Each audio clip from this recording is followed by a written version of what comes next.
हां सर, काय सांगाल काल रात्री झालेल्या खंडणीच्या घटनेसंदर्भात? काल धुळे तालुका पोलीस स्टेशन येथे एक गुन्हा दाखल करण्यात आलेला आहे. FIR नंबर आहे 681/2025 आणि याच्यामध्ये BNS कलम 308(5), 140(2), 126(2), 351(2), 3, 352 आणि 3(5) अशा कलमांनी हा गुन्हा दाखल आहे. याच्यामध्ये एकूण 5 आरोपी समोर आलेले आहे आतापर्यंत. तर या गुन्ह्याचा तपास चालू आहे.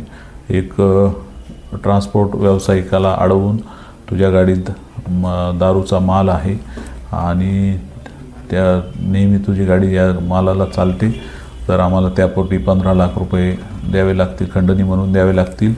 आणि त्या याच्यामध्ये त्यांच्याकडून जीवे मारण्याची भीती दाखवून त्या ट्रान्सपोर्ट व्यावसायिकाकडून 2 लाख रुपये खंडणी अशी वसूल केली गेलेली आहे आणि यामध्ये गुन्हा दाखल करण्यात आलेला आहे.